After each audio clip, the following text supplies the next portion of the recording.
Welcome back. So Saturday ಆಗಿತ್ತು, ನಾನು ಶಾಪಿಗೆ ಹೋಗೋದಿದ್ದಿದ್ದಿಲ್ಲ. ಸೊ ಮಧ್ಯಾಹ್ನ ಅಷ್ಟೇ ವರ್ಕ್ ಇತ್ತು ಅಂತ ಬೆಳಗ್ಗೆ ಎದ್ಬಿಟ್ಟು ಇವಕ್ಕೆಲ್ಲ ನೀರೆಲ್ಲ ಚೇಂಜ್ ಮಾಡ್ತಾಯಿದ್ದೆ. ಇದೊಂದು ಚೆನ್ನಾಗಿ ರೂಟೀನ್ ಆಗಿಬಿಟ್ಟಿದೆ. ಲೈಕ್ ಅದನ್ನು ಎದ್ದ ತಕ್ಷಣ ಇವೆಲ್ಲ ಇದ್ದರೆ ಏನೋ ಕ್ಲೀನಿಂಗ್ ಮಾಡಿ ಏನಂತ ಚೆನ್ನಾಗಿ ನಮ್ಮ ಅಕ್ಕ ಬಾವ ಬಂದಿದ್ರು. ಸೊ ಅವ್ರ ಜೊತೆ ಹರಟೆ ಹೊಡ್ಕೊಂತ ಗಂಜಿ ಕುಡಿತಿದ್ದೆ.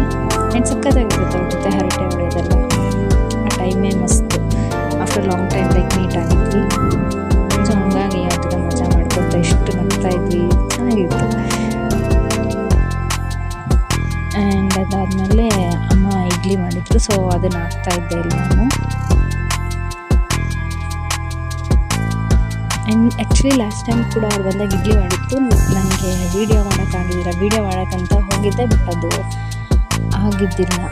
ಸೊ ಈ ಟೈಮ್ ಮಾಡೋಣ ಅಂತ ಇಟ್ಬಿಟ್ಟು ಮಾಡ್ತಿದ್ದೆ. ಆ್ಯಂಡ್ ಚಿಕ್ಕ ಚಿಕ್ಕ ಇಡ್ಲಿ ಚೆನ್ನಾಗಿರ್ತವೆ, ಅವು ಕೂಡ ಮಾಡಿತ್ತು. ಆ್ಯಂಡ್ ಅದಾದಮೇಲೆ ವರ್ಕಿಗೆ ಲಾಗಿನ್ ಆದೆ. ಮಧ್ಯಾಹ್ನ ಶಾಪಿಗೆ ಹೋಗಲಿಲ್ಲ, ಸಂಡೇ ಹೋಗೋಣ ಅಂತ. ಸೊ ಹಂಗಾಗಿ ವರ್ಕ್ ಇತ್ತು. ಆ್ಯಂಡ್ ಚಿಯಾ ಸೀಡ್ಸ್ ಹಾಕಿದ್ದೆ ನೀರಲ್ಲಿ. ಆಮೇಲೆ ಅನಾಥಾಶ್ರಮಕ್ಕೆ ಸೊ ಊಟ ಕೊಡೋದಂತ ಇತ್ತು, ಸ್ಪೆಷಲ್ ಡೇ ಇತ್ತು ಅದು. ಸೊ ಹಂಗಾಗಿ ನಮ್ಮ ಎಲ್ಲ ಕಟ್ಟಿ ಕೊಡ್ತಾಯಿದ್ರು. ಅದಾದಮೇಲೆ ಬ್ಯಾಕ್ ಟು ವರ್ಕ್. ಫೈಲ್ಸ್ ಕೂಡ ಇತ್ತು, ಆ್ಯಕ್ಚುಲಿ ಇತ್ತು. ಸೊ ಹಂಗಾಗಿ ವರ್ಕ್ ಮಾಡ್ತಾ ಊಟ ಆದಮೇಲೆ ಮೆಸ್ ತೊಗೊಂಡೆ. ಅದಾದ್ಮೇಲೆ ಮತ್ತೆ ವರ್ಕಿಗೆ ಕೂತ್ಕೊಂಡ್ರೆ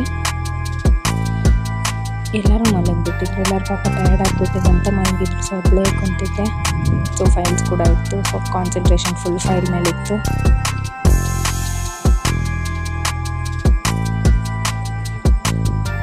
ಆ್ಯಂಡ್ 11:30 ಆಯಿತು ನಾನು ಲಾಗೌಟ್ ಟೈಮ್. ಸೊ ಲಾಗೌಟ್ ಆಯಿತು, ಫೈನಲಿ ಮಲ್ಕೋಬೇಕಂತ. And that's it for the day. Bye.